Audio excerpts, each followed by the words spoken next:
Bonjour à toutes, bonjour à tous, bienvenue dans l'émission Comme toujours, comme Torjou. Une émission, vous le savez, sur le patrimoine immatériel, on appelle ça le patrimoine vivant, les savoir-faire d'hier et d'aujourd'hui. Et aujourd'hui, mesdames et messieurs, on va parler animation communale, sauvegarde du patrimoine matériel et immatériel, avec l'association Le Clou Michelet. On reçoit son président, Guy Coirier. Allez, on part en voyage, Sud-Vendée, Saint-Michel-le-Clou.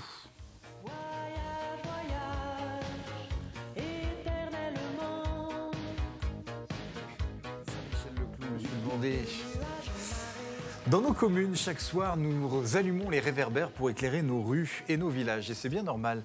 Mais face aux noirceurs du monde, la nuit peut aussi se faire dans le monde moral. C'est pourquoi l'association Le Clou Michelet a compris qu'il est tout aussi essentiel d'allumer les flambeaux dans nos esprits.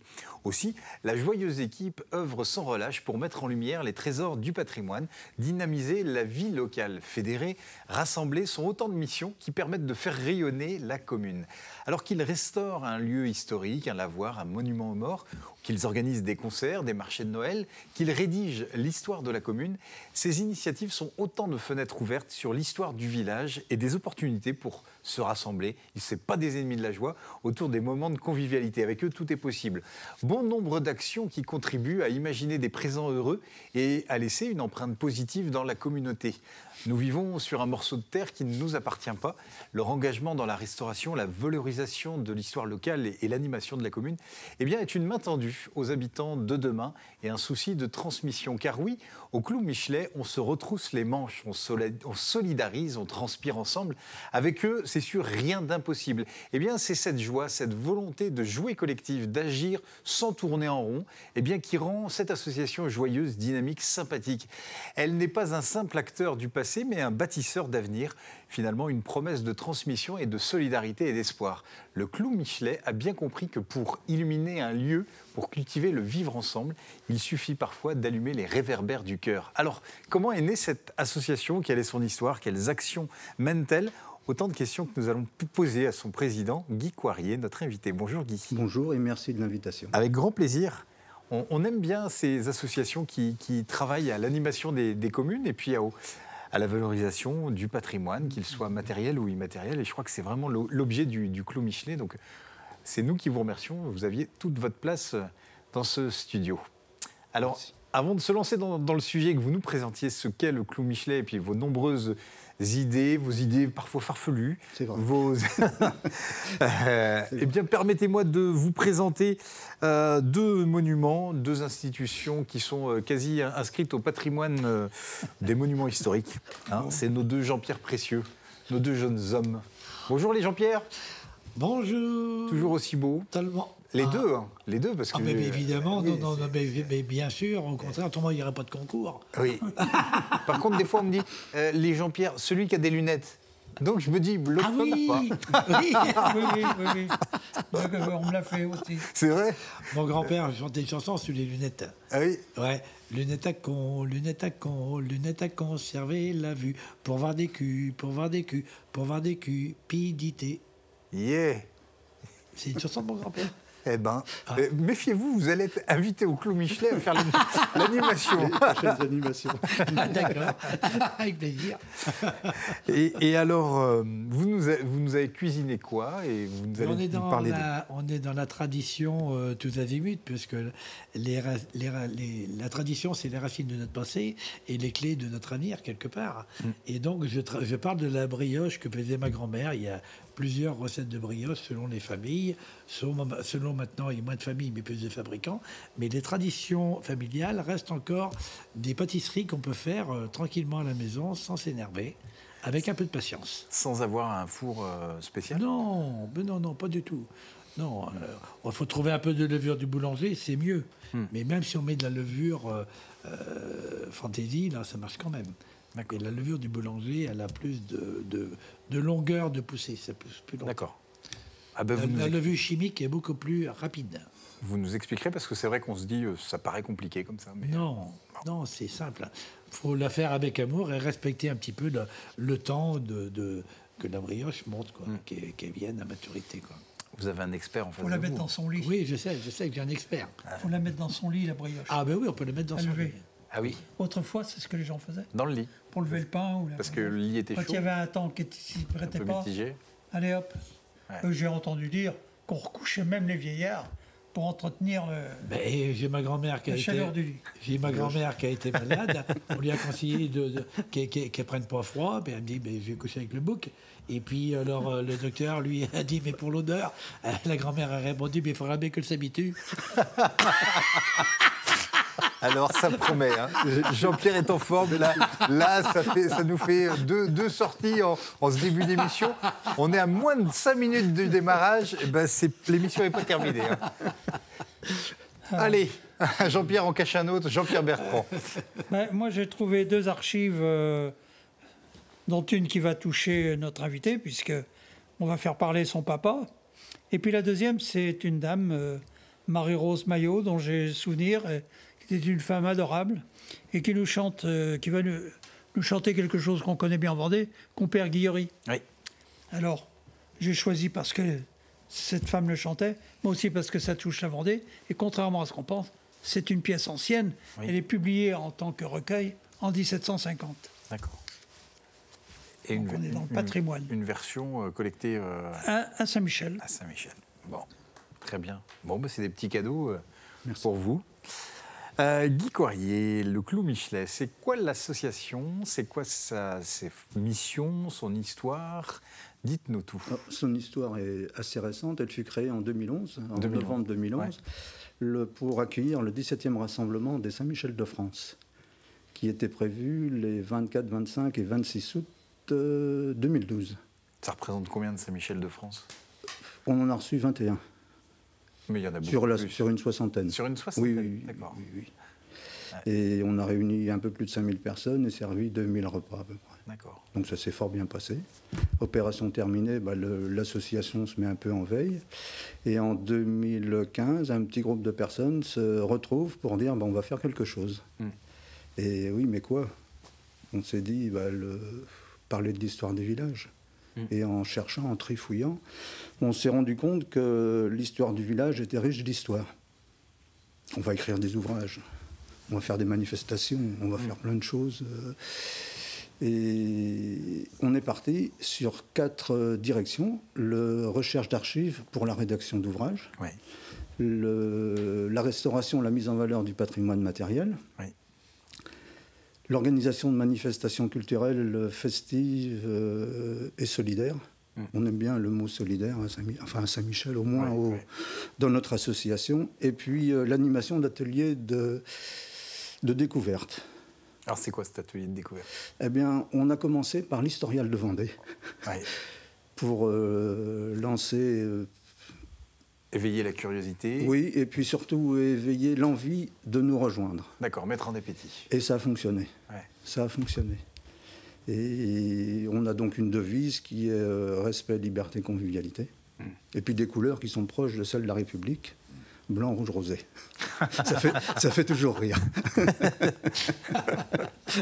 Quand je disais que ce n'était pas des ennemis de la joie, mais c'est important de fédérer. Avec modération, Ah, mais bien sûr, Voilà, bien voilà, sûr. voilà. Ouais, donc le ton est donné. Et donc l'action de nos bénévoles, avant de parler de ce que l'on fait, l'action de nos bénévoles nous a permis d'obtenir le statut d'association d'intérêt général. Et qui présente quel avantage? L'avantage, c'est de pouvoir, de permettre au président de délivrer des reçus fiscaux et de recevoir des dons défiscalisables, quoi. D'accord. Et la première action fut d'acheter un orgue pour l'église, parrainé par Gene Monson. Ok. Voilà. Donc c'est une première de nos folies, quoi. Oui, oui. Hein. Ce qui nous a permis d'offrir un orgue, non pas à l'église, mais à la communauté. Et puisque l'on souhaitait que l'orgue ne soit pas figé dans l'église, on organisait des concerts à l'extérieur avec l'orgue. Avec l'orgue. Voilà.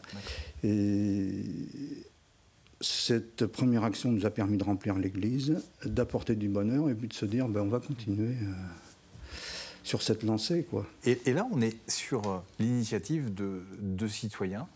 Il n'y a pas un appel du pied de la mairie, il n'y a pas un appel des collectivités. Vous êtes là, c'est vraiment avec la casquette de citoyen. Tout à fait. Pas d'élus. Après, les élus, ils peuvent. Nous avons des élus membres de notre Ouais, association. c'est Nous avons le soutien sans faille du maire. Ouais.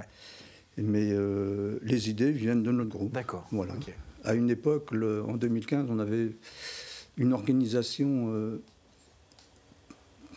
comment dire, qui s'étalait dans le temps. On avait 2 ans d'avance sur les projets. Et aujourd'hui, c'est presque au jour le jour. Presque au jour le jour, voilà. Capitale confiance. Est-ce que l'on vieillit? Est-ce que le... Sûr de nous, oui, certainement. Ouais. Le Covid est passé par là, entre guillemets. Non. Est-ce que ça a changé un peu dans la mobilisation, dans le fait de... Parce ça a été une période où il a fallu prévoir, puis arrêter, puis annuler, puis reprendre, et donc peut-être ça bouleverse un petit peu. Ça a ralenti nos activités. Ça a ralenti, ouais. Mais on a continué le nettoyage des monuments que l'on avait mis en valeur. D'accord. On se réunissait, on avait droit à 4 ou 5, je ne sais plus, donc on se réunissait pour au moins entretenir. D'accord. Et reprise Covid, on a eu plus d'adhérents que début Covid. Quoi. Et quand vous dites entretenir, c'est quoi?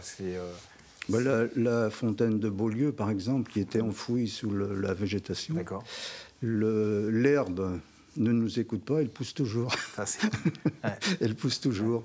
Et notre responsable de la partie matérielle a une devise, c'est « où le clou passe, l'herbe trépasse ». Et du coup, vous faites des découvertes au sein de cette association, de se dire on regroupe des gens qui veulent restaurer, qui veulent participer à l'animation, et qui ont aussi un savoir que peut-être d'autres ignorent sur des monuments. Vous parliez de patrimoine qui était enfoui, dont on ne savait pas. Est-ce que vous avez fait d'autres découvertes? On a découvert un jour des pièces de la chaire de l'Église qui furent retirées en 1972 avec le Vatican II. Et on a trouvé que des pièces. On s'est dit, tiens, on pourrait essayer de constituer. Ramener ces pièces à l'église, mais avec une forme de chair. Quoi. Ouais. Donc on s'est mis à l'ouvrage, on a des menuisiers, ébénistes, on a de tout. Quoi. Et on a réintégré la chair dans l'église. Ah oui. Restaurée par des gens qui vont à l'église, d'autres qui n'y vont pas. Oui, c'était... Ouais. Hein, c'est vraiment l'ouverture de l'association. Respect, liberté, convivialité. Ouais. Et ça, c'est l'élément le plus parlant pour dire que c'est vraiment un groupe fédéré et fédérateur. Ouais. Autre réalisation? Le four à pain. Le four à pain. Qui dit four à pain dit brioche. Ah ben bien sûr. Donc vous avez restauré ce four à pain? Le four à pain, lui, il était vraiment enfoui sous la végétation, on ne le voyait plus, et on l'a restauré sur un peu plus de 2 ans. D'accord. Et ce qui nous a permis de faire une manifestation autour du four, l'été en juin de l'an dernier. Ouais. Et on a réussi, on a réuni je ne sais plus combien de personnes, mais de nombreuses personnes. On a fait fonctionner le four, du préfou, de la brioche, des mogettes. Et il a chauffé son de la cuisine locale, quoi. Et c'est un four municipal? Il est communal, oui. D'accord. Ouais. Donc un four banal communal. Dans un village? Oui. D'accord. Et on a fait à Noël, Noël autour du four. On a eu 3 opérations pour Noël, un concert à la maison pour adultes handicapés vieillissants du village. La Maison Bleue? Oui, c'est cela, voilà. Où les habitants étaient heureux de cette manifestation. Donc une manifestation autour du four à pain, où nos boulangers ont produit 85 brioches et on a manqué de brioches. Pas 86, 85. Et ensuite, on a terminé par Noël au château de Beaulieu. D'accord. Où nous avons offert à nos 500 et quelques visiteurs un spectacle extraordinaire. Ah oui. Avec un animateur bien connu. Si. Et j'étais pas déguisé au Père Noël. Ouais, extraordinaire. Dans un lieu vraiment chargé d'histoire. Magique. Oui. Tout à fait. Et c'est vrai que quand on s'est rencontrés, j'ai été bluffé par tout le travail et l'intérêt, la passion de l'histoire locale et de la joyeuse équipe qui est à l'ouvrage. Une semaine de travail pour 4 heures c'est ça. Offert aux enfants et aux plus grands. On parlait four à pain. Moi, je pense que ça fait une très bonne transition pour notre ami Jean-Pierre Pouveau. Allez, on va manger de la brioche. Alors bon, des recettes de brioche, entre la vraie brioche, la brioche et la gâche, tout se calcule au nombre d'œufs, de crème ou de beurre. Voilà. Et de gouttes. Et de gouttes. Ah non, mais on est bien d'accord. Et de gouttes. Et de gouttes. Ou de rhum. Suivant les régions, on mettait l'alcool qu'on Oui, avait mais sous la monsieur main. fait le Goutte, beau c'est mieux, en parlant oui. de rhum. Oui, Chez mais- nous, c'était de la goutte. Chez nous, j'étais de la goutte. Oui, on est d'accord, on est d'accord. C'était de la goutte. Non, mais pour les gens actuels qui n'ont pas accès à de la goutte, s'ils veulent refaire de la brioche, il faut leur offrir des ouvertures d'esprit, dans lesquelles ils savent qu'ils peuvent travailler, mettre Enfin, du rien ne rhum. vaut la goutte. Ah, ben c'est l'idéal, la goutte. Alors, dans la brioche de la grand-mère Pouvreau, il y a plein de recettes de brioche. Celle-là, elle fonctionne pas mal. Alors, il y a 1 kg de farine, 270 g de beurre de micelle, 245 g de sucre, 50 g de fleurs d'oranger, d'eau de fleurs d'oranger, 20 g de sel, 50 g de levure du boulanger, 6 œufs bio. On est obligé de définir bio, autrement c'était des œufs des poules qui couraient vite. Mais maintenant, comme on achète les œufs à gauche et à droite, faut des œufs bio, plus un jaune pour dorer la brioche. Voilà, un verre d'eau de vie, d'eau de vie, ou de rhum, ou de... Enfin, vous voyez après le... Ah bon, d'eau de vie. Ouais, d'eau de vie. Et puis après, la crème... Bon, 180 grammes de crème minimum, quoi. Faut pas non plus Ce qu'il faut. être trop pingre. Ah, faut de la crème. Du moment que ça lève, c'est bon. Alors bon, on chauffe la crème avec la levure du boulanger émiettée pour la tiédir et il faut qu'elle soit bien mélangée. Dans une natte, évidemment, on dépose tout le reste des ingrédients. La farine, le sel, le sucre, le beurre, et puis on mélange et on rajoute les œufs petit à petit, et puis à la fin, on met la crème et la levure. Voilà. Alors, il faut bien pétrir tout l'ensemble à la main. Ma grand-mère se lavait les mains, propre, voilà. Et on pétrit bien tout ça. Et si c'est un peu pâteux, on se décolle les mains avec les restes de farine, voilà. Et après, on met tout ça dans un récipient à lever pendant 8 heures à température ambiante. S'il fait froid, il faut le laisser à l'intérieur. Et après, 8 heures après, il faut la repétrir pour casser la pousse. Autrement, Donc, ça... on repétrit à nouveau. Ouais, il faut repétrir, il faut casser la force de la levée. Et pendant quoi. combien de temps on repétrit? Mais le temps que tout baisse. Tout baisse, d'accord. C'est comme l'amour. Ouais. Ouais, c'est- Ah, vous êtes le roi de la métaphore. Quand on va faire la brioche, on dira c'est comme l'amour. Jean-Pierre Pouvreau l'a dit. Philosophe. Et alors donc, une fois que tout a retombé, on le met dans un moule, voilà, bien fariné. Et puis alors, on lève, on attend un petit peu de temps, et puis après, on la ressort une troisième fois, 1 heure après, et là, on fait des boudins. Voilà, on roule dans la farine, et on entrelace les boudins C'est pour ce la qui va brioche. créer la Voilà, forme. qui va créer la forme. Et là où on le fait cuire, ou au plat, où elle va se tenir, elle va monter naturellement, ou alors on la met dans un moule. Et on dort ça avec le jaune d'œuf avec un peu d'eau. D'accord. Avec un peu d'eau, puis à cuire au four à 180 degrés pendant à peu près 20 minutes. Et comment on sait qu'elle est cuite? On le voit à la couleur, parce que quand C'est elle à la prend de la couleur, on le voit à la couleur. Nous, on met toujours un petit peu d'eau dans le fond du four, si on n'a pas de four mix à vapeur. Et puis, autrement, on pique la brioche et on voit si la lame du couteau ou de la ressort sèche, pas humide, Oui. c'est cuit. Si on ressort avec de la pâte, évidemment, là, c'est pas cuit du tout. Il y a une saison pour la brioche ou Toute l'année. toute l'année? Autrefois... Maintenant. Oui, maintenant. C'est un peu pour Ouais, ça mais, que je vous ouais, posais mais la question. l'émission se passe maintenant. Bon, c'est pour les gens qui veulent en faire maintenant. Oui, C'est pour ça que je dis Mais ça. dans l'histoire, Ah, non. dans la tradition, on était plutôt à Pâques. c'était la galette pas caude. Ouais, Oui, c'est ça. oui. Oui, c'est sûr. Ouais. Et d'ailleurs, C'est sûr. C'est vrai. est-ce que tu as eu l'occasion de prendre un petit peu de cette pâte et d'en manger? Oui, j'en ai mangé. Hein. Bon. J'en ai mangé. Eh ben, moi, ma J'en ai grand-mère, mangé, j'adore ça.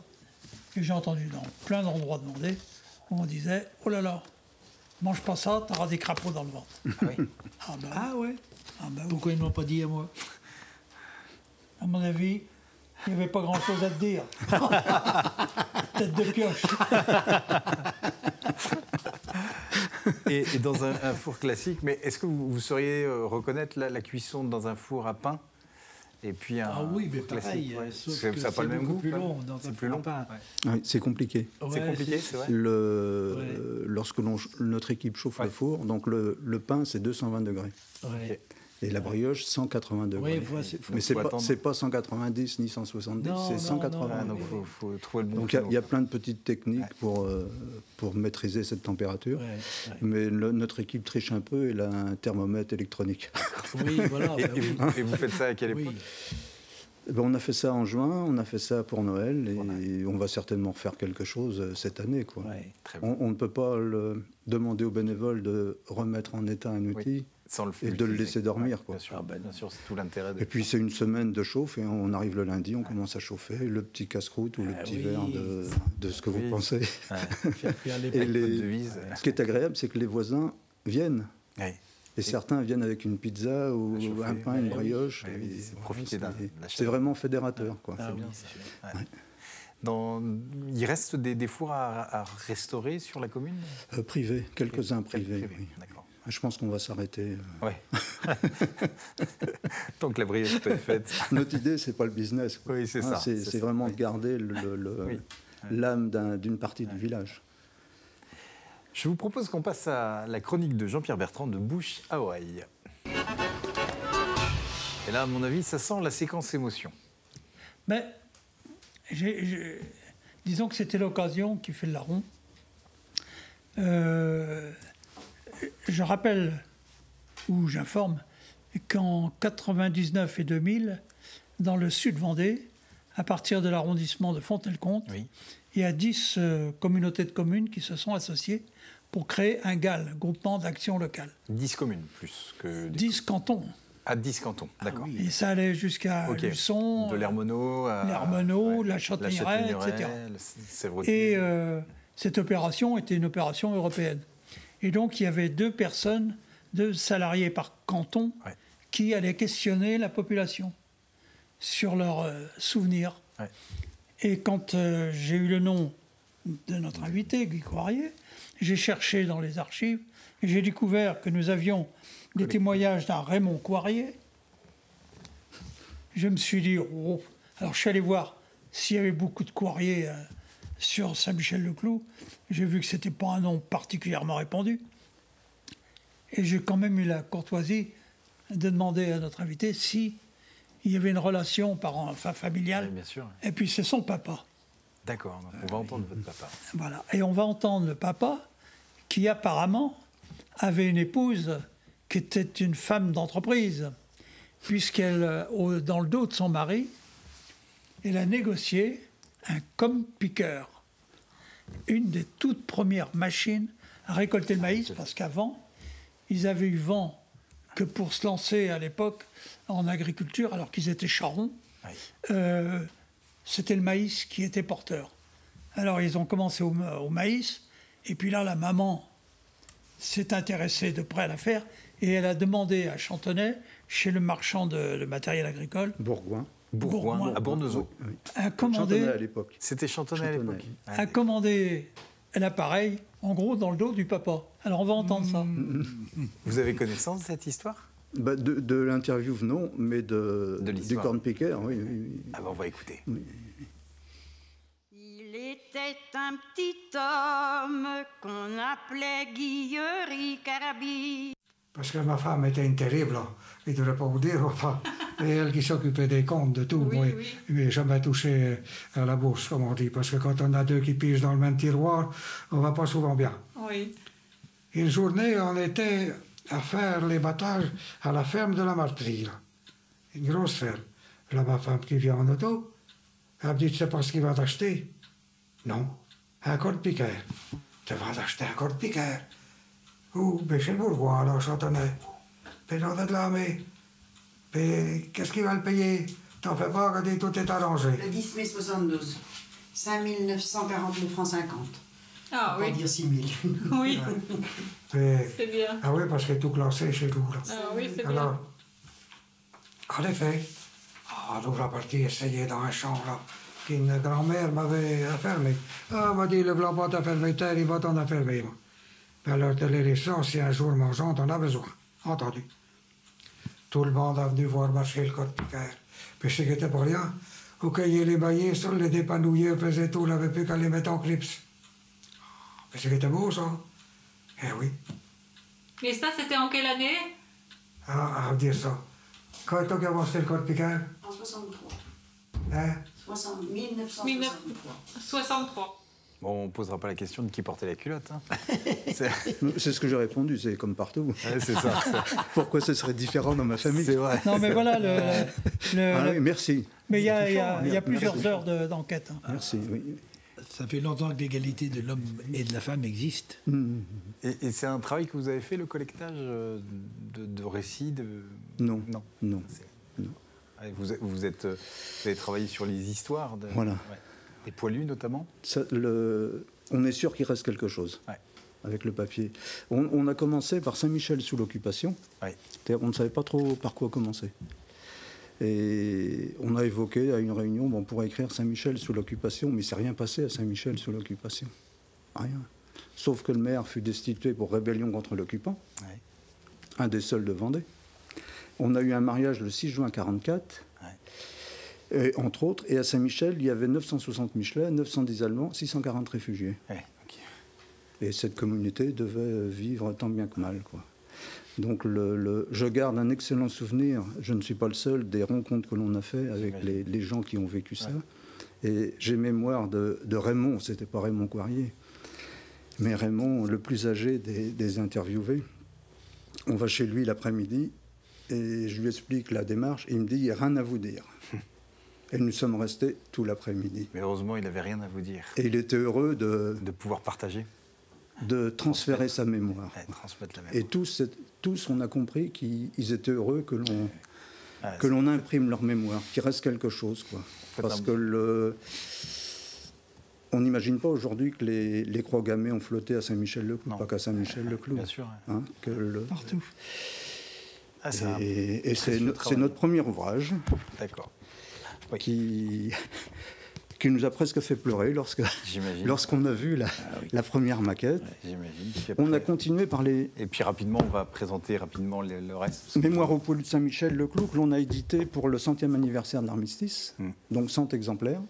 Et on a été obligé de renouveler l'édition. Ah oui, hein, pour répondre à la demande. Voilà. Saint-Michel-le-Clou de l'an 1000 à 1950. Ah oui, d'accord. C'est la bibliothèque du village, tant matériel qu'immatériel.